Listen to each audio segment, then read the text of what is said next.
pessoal, tudo bem com vocês? Para quem ainda não me conhece, eu sou a doutora Sofia Souto, sou fisioterapeuta, trabalho com reabilitação pélvica há 19 anos e hoje eu vim falar para vocês tudo sobre a prostatectomia radical. Você conhece alguém que vai fazer uma prostatectomia ou já fez, ou você aí que está assistindo esse vídeo agora, está passando por essa situação e está cheio de dúvida? Eu vim aqui hoje para esclarecer todas as dúvidas que eu recebo no meu consultório e explicar tudinho para você. Então, assista esse vídeo até o final, mas antes, já curta o canal, deixe seu like, se inscreva e ative o sininho de notificações para você receber todos os vídeos que eu postar aqui.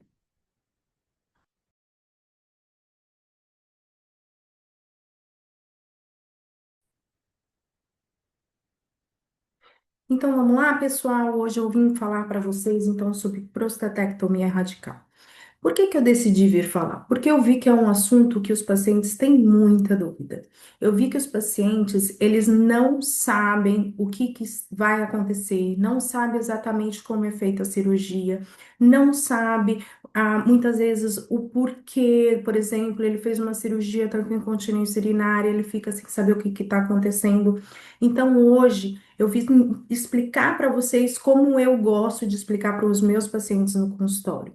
Então, sempre que o paciente chega para mim, ou porque ele vai fazer uma prostatectomia, ou porque ele já fez, eu gosto que ele fique sabendo de tudo, o que que vai acontecer, como é que pode acontecer, né? Tudo que pode aparecer depois, como incontinência, disfunção erétil, todos os problemas, e explicar para ele tudo que a gente pode fazer para ajudá-lo e diminuir esses problemas, tá? Então, eu vou usar, inclusive, hoje, nesse vídeo, imagens para ficar muito mais fácil de explicar para vocês. Essas imagens são imagens que eu uso com os meus pacientes no meu consultório para facilitar que vocês entendam. Então, vamos lá? Eu vou abrir as imagens e já coloco aqui para vocês. Então vamos lá, pessoal. Então vamos ao que é. Primeiro, eu gosto que o paciente entenda bem a localização da próstata e tudo que está em volta, podendo comprometer e trazer os sintomas. Então, primeiro aqui, essa primeira imagem, tá? A gente pode ver, é um corte que a gente chama sagital, então é como se estivesse cortando o corpo no meio, onde a gente consegue ver lateralmente aqui, então, aqui é a barriga do paciente, aqui é o glúteo. Então, aqui está o pênis, aqui está a bexiga do paciente. Logo abaixo da bexiga tem a próstata. Por dentro da próstata passa o canal urinário, que é a uretra. Logo atrás da próstata, nós temos o intestino, tá? E aqui nós temos a vesícula seminal, que é que produz o sêmen que o homem expele durante a ejaculação, tá? Então, aqui numa imagem mais próxima para entender, então, aqui tá a bexiga e aqui logo abaixo a próstata. E o canal urinário que passa aqui por dentro da próstata, tá? Aqui é a uretra e aqui logo atrás o intestino, que é o reto, tá?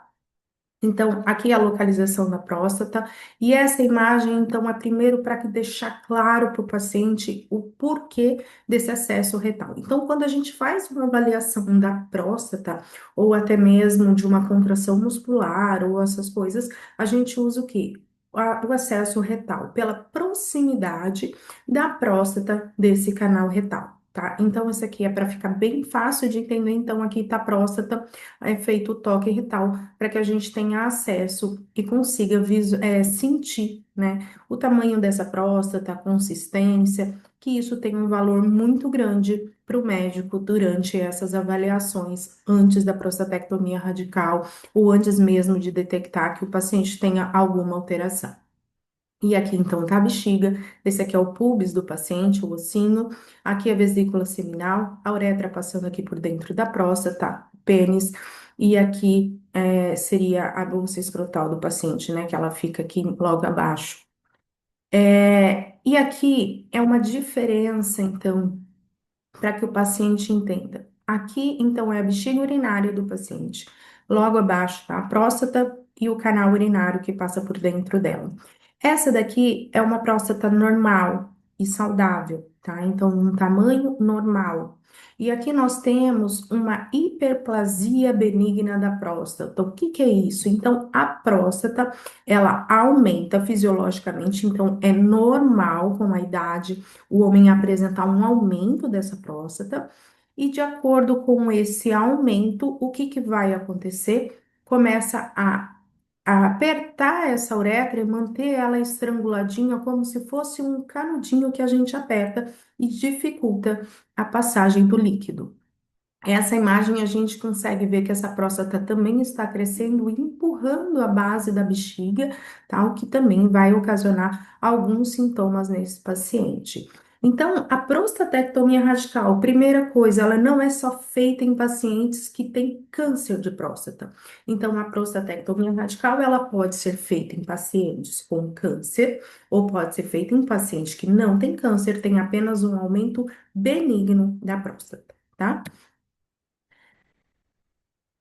Aqui no caso é um paciente então com câncer, então pode ser um paciente que não tenha uma próstata grande, ele pode ter uma próstata no tamanho normal, mas ele pode apresentar os tumores localizados aqui por dentro da próstata, que aí vai ser observado como? A gente vai conseguir observar com um aumento significativo do PSA, algumas alterações, às vezes a gente consegue pelo toque sentir uma próstata mais endurecida.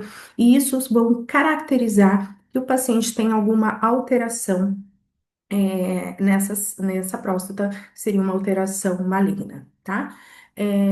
Existem outras formas de comprovar, a biópsia e outros exames, tá? Mas o básico é isso daí. E aí, afinal, quando é feita a prostatectomia, o paciente sempre fica, tá, mas e aí, como é que foi feito? Né? Antes de mostrar para vocês todas as vias de acesso, né, que a gente chama via de acesso é o quê? Onde que o médico cortou, por onde ele entrou para chegar até a próstata, tá? Então, antes de mostrar isso, eu vou explicar o que é feito nessa prostatectomia. Então, aqui é o caso de uma prostatectomia em paciente com câncer de próstata, tá? Então, é aquele paciente que precisa fazer toda uma retirada da próstata, cápsula prostática, as vesículas seminais, tudo para garantir que não sobre nada do câncer ali naquela região, tá bom? Então, o que que é feito? Aqui então tá a bexiga, em azul a próstata, vesícula seminal. Aqui então o canal urinário e aqui embaixo nós temos a musculatura do assoalho pélvico, que é responsável pela continência urinária. Na prostatectomia radical, o médico vai fazer o quê? Ele vai vir, vai tirar toda essa próstata junto à vesícula seminal, e aí ele vai ficar, vai fazer dessa forma que está mostrando aqui. Então, retirou a próstata e a vesícula seminal, e esse canal urinário vai ser posturado lá em cima, na base da bexiga, tá? Onde começaria a próstata.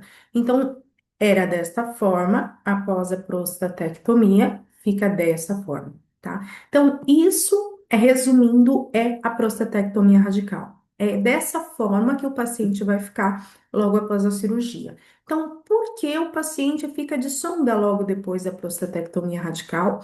Porque, como foi cortada a uretra desse paciente, a sonda vai ficar protegendo essa parte em que foi costurada para que não tenha contato com urina, que possa ter uma boa cicatrização. E aí depois sim é feito a retirada para que o paciente consiga urinar normalmente.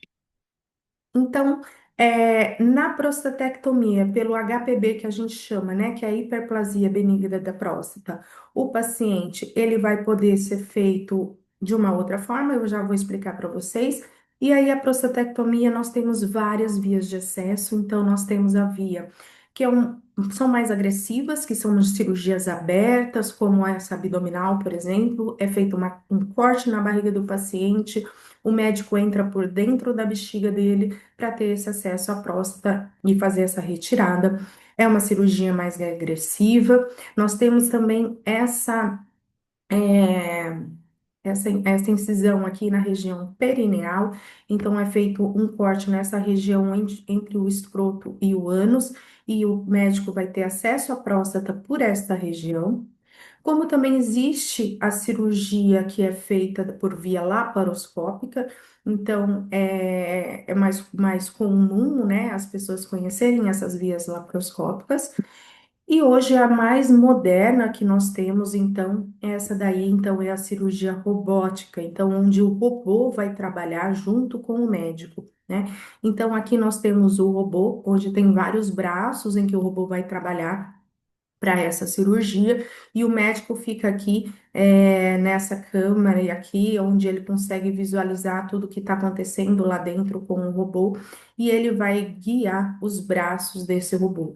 Essa é uma cirurgia muito mais moderna, é uma cirurgia que traz muito, assim, é muito menos agressiva para o paciente, com menos sangramento, mais rápida a recuperação, tá? Então, é muito boa hoje essa cirurgia robótica para o paciente, né? É uma opção, assim, muito boa.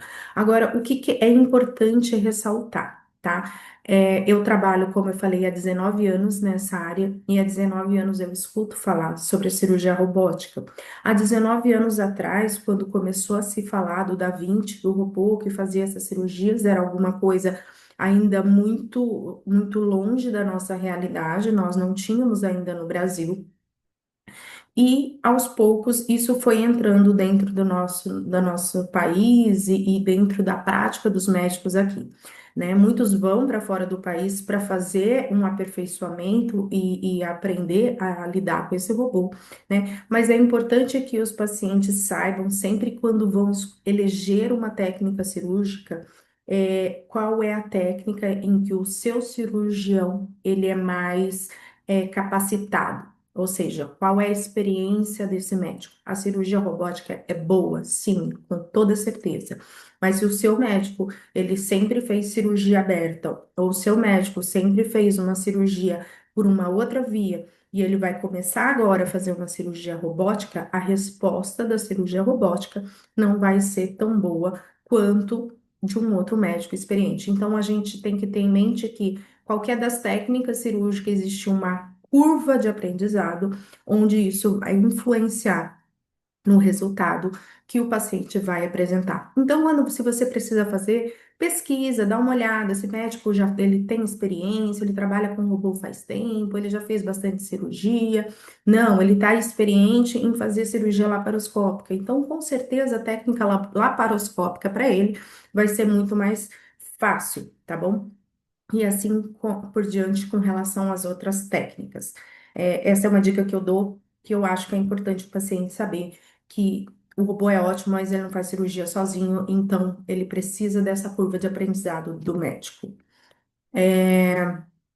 Essa aqui é uma das técnicas que é usada hoje para o aumento benigno da próstata. Então, existe também a retirada da próstata da forma, né, mesmo quando o paciente não tem câncer, por essas vias, perineal ou via abdominal. Como também existe que é conhecido a RTU, né? Raspagem. Ah, foi lá e só fez uma raspagem. Então, o que que é essa raspagem? O paciente tem essa obstrução aqui, a uretra está obstruindo, né? A próstata está obstruindo a uretra, e ele vai lá dar uma raspada aqui nessa região, só para abrir um pouco. E a próstata continua ali, e daqui a pouco ela obstrui de novo. Essa é uma técnica moderna que chama ROLEP, é um laser onde o médico vai lá e ele vai como se fosse descascar uma laranja. Essa imagem eu acho bem legal porque fica bem fácil de compreender. Então, com o laser, ele vai despregar toda essa próstata da cápsula prostática, né? Ele vai fazer esse despregamento e depois ele vai retirar a próstata pelo próprio canal uretral. Então, não tem nenhum corte, não tem corte abdominal, perineal, nada disso. Tudo é feito por via uretral, tá? O médico vai entrar pela uretra do paciente e fazer todo esse procedimento. Agora, o que que é importante o paciente saber? Primeiro, vamos lá, o músculo do assoalho pélvico, né? Que é a área em que eu atuo com relação à reabilitação. Aqui nós temos, então, uma próstata saudável e a musculatura do assoalho pélvico. Como eu falei, o músculo do assoalho pélvico ele é responsável pela continência urinária, continência fecal e função sexual desse paciente.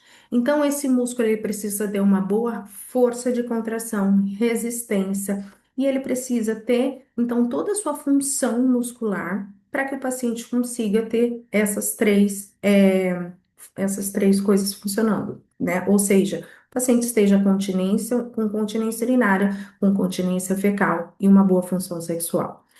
Então, como que o músculo faz isso? Então, o músculo contrai juntamente com a próstata, ele aperta a uretra para manter ela fechada. Existem ligamentos, caso você tenha alguma dúvida com relação à anatomia do assoalho pélvico feminino, dá uma olhada no meu canal que tem um vídeo explicando certinho essa musculatura e toda a anatomia do assoalho pélvico masculino.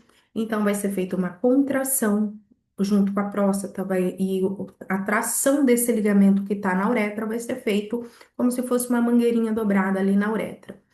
E para urinar, o paciente relaxa essa musculatura, abre toda essa uretra e sai a urina.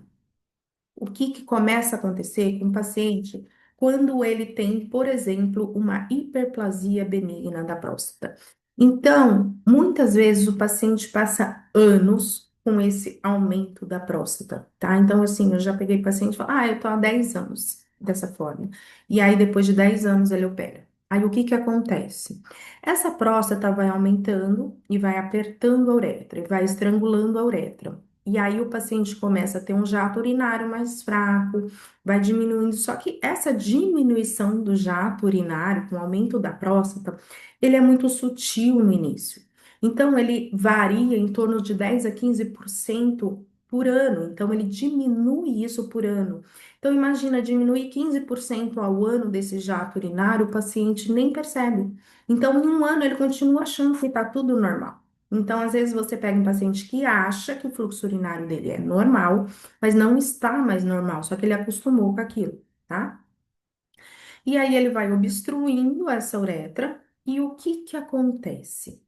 Esse músculo que deveria trabalhar para apertar a uretra, mantê-la fechada, manter a continência urinária, manter durante o esforço, pegar um peso, um espirrar, todas as atividades físicas, durante tudo isso, esse músculo vai perdendo sua função. Por quê? Porque a uretra está lá fazendo o papel dele, ou seja, a uretra não, desculpa, a próstata está lá fazendo o papel dele, está estrangulando a uretra e o músculo não está precisando trabalhar para poder manter esse paciente continente. E aí o paciente passa 5 anos, 6 anos, 10 anos com essa próstata obstruindo e esse músculo sem o trabalho que ele deveria ter. O que que acontece? Esse músculo, como qualquer músculo que não trabalha, ele atrofia.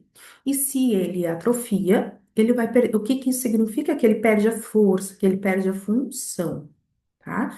Então, quando esse paciente faz a prostatectomia radical e de uma hora para outra o músculo tem que voltar a trabalhar porque não tem mais uma próstata obstruindo a uretra, o que que acontece? Esse paciente fica incontinente, tá? Então, isso é uma das coisas que pode acontecer. Principalmente que quanto maior a próstata, maior tempo de comprometimento, ou então, às vezes, quando é um paciente com câncer de próstata, de acordo com a agressividade desse câncer, o tamanho que estava tudo ali, então, o paciente pode vir ter incontinência urinária, os esforços, então ele vai começar a perder a urina com os seus esforços. O que que a gente tem que fazer? Trabalhar esse músculo para poder ganhar novamente força, ganhar novamente resistência e devolver a função desse músculo de conseguir manter esse paciente continente. Segunda coisa que acontece com frequência. A bexiga desse paciente, quando a próstata começa a obstruir, a bexiga precisa fazer força para conseguir esvaziar. Então, a bexiga, ela é um músculo que ela contrai para conseguir eliminar a urina. E quanto mais obstruído aqui embaixo, mais força a bexiga precisa fazer para eliminar essa urina. E essa bexiga vai aumentando sua espessura e ela vai ficando como se fosse irritada. Então, ela também chega a um ponto que ela começa a não querer armazenar uma grande quantidade. E também acontece do paciente ter um resíduo de urina, então ele urina, mas não urina tudo, e aí um pouco de urina que chega ali, ele já tem que fazer xixi de novo. E aí vira um ciclo do que o paciente começa a fazer xixi toda hora, ter urgência para fazer xixi, e isso persiste após a prostatectomia. Por quê? Porque a bexiga de cara não entende que não tem mais uma próstata obstruindo e ela continua respondendo com contrações fortes, não querendo armazenar uma grande quantidade de urina. E aí, na reabilitação, a gente precisa fazer o quê também? Relaxar essa bexiga para que ela consiga armazenar uma quantidade de urina maior, tá? Então, são essas duas coisas principais em que acontece com relação a função urinária desse paciente, tá? Então, aqui para ficar claro para vocês, essa musculatura do assoalho pélvico, aqui também nós temos, aqui, então, aqui é o ânus, aqui é o pênis, e tudo isso aqui em vermelho, então, são os músculos. Mais uma vez, se você tem dúvida, dá uma olhadinha no meu canal, veja o vídeo sobre a anatomia do assoalho pélvico masculino, que lá eu explico tudo para vocês. E é o trabalho, esse trabalho muscular que a gente faz aqui na reabilitação do assoalho pélvico. Então, é importante que o paciente procure um profissional que seja capacitado e seja especialista nessa área, porque é uma área que não é qualquer um que vai conseguir trabalhar corretamente. Existem exercícios específicos para isso, orientações específicas e o ideal, no mundo ideal, que a gente sabe que não é o que acontece, o ideal era o quê? Esse paciente começar a trabalhar essa musculatura antes mesmo da prostatectomia. Então, a gente vai começar a trabalhar esse músculo antes de tudo que vai acontecer ali, o corte, o medo do paciente depois da cirurgia, de arrebentar algum ponto e tudo mais. Então, do paciente ter dor, a gente vai trabalhar começar a trabalhar esse músculo antes e depois que tira a sonda, o paciente retoma os exercícios. Esse é o mundo ideal, mas que, na verdade, dificilmente isso acontece. Então, o paciente saiba, se você fez prostatectomia e está com incontinência urinária, está com aumento da frequência urinária, está com disfunção erétil é outra coisa que pode acontecer nesses pacientes, principalmente pós-prostatectomia por câncer, tá? Por hiperplasia é um pouco mais difícil, mas por câncer é muito mais frequente, né? Então, pode ter tido uma pequena lesão ali, de nervo. Então, é importante procurar uma avaliação e começar a tratar o quanto antes. Então, pense, com relação à ereção, muitos pacientes falam para mim assim: ah, doutora, mas no momento eu não estou querendo ter relação, porque eu estou com incontinência, porque eu não estou pensando nisso agora. Eu sei, mas o pênis também é um músculo e ele precisa se manter irrigado e saudável para também não atrofiar. Então, eu não estou dizendo que você tem que ter uma ereção, mas você tem que ter um cuidado para preservar essa musculatura, para que você, quando estiver bem e quiser voltar a ter uma relação sexual, que você tenha condições para isso. Algo importante que eu estava esquecendo de comentar com vocês. A ejaculação. Então, todo homem que é prostatectomizado, ele não ejacula mais. Ou seja, o que que acontece? Quando o homem, ele faz uma prostatectomia para retirada de um câncer, como eu mostrei para vocês, é retirado também as vesículas seminais, que produzem esse sêmen que o homem vê na hora que ejacula, tá? Quando retirada, então, todas as vezes que o homem for ter relação após a prostatectomia, ele vai ter toda a sensação normal de prazer, vai conseguir chegar ao orgasmo normalmente, mas ele não tem mais essa produção do sêmen, então ele tem uma ejaculação seca, né? Então, ele não vai mais ter aquele jato saindo quando ele vai ter o orgasmo. O homem que passou por uma prostatectomia sem a retirada das vesículas seminais, essa ejaculação, ela acontece de forma retrógrada. O que que é isso? Essa ejaculação acontece para dentro da bexiga. Então, o homem, ele, antes da prostatectomia, tem como se fosse uma válvula ali na próstata que faz com que essa ejaculação aconteça e o sêmen seja expelido para fora. Quando é retirada a próstata, não existe mais essa barreira, então, quando o homem ejacula, essa ejaculação acontece para dentro da bexiga. E aí, a sensação dele também vai ser a mesma durante toda a relação sexual. Ele vai conseguir ter prazer, vai conseguir ter orgasmo, vai ter a sensação da ejaculação, mas ele não vai ver, porque ela acontece para dentro da bexiga. E aí, na hora que ele urina, esse sêmen é eliminado, tá? Então, eu espero que tenha ajudado vocês tirar as dúvidas, principalmente dos pacientes que já passaram por prostatectomia ou que estão ali para passar. Se você conhece alguém que está com todas essas dúvidas, está com medo, manda esse vídeo para ele dar uma olhadinha.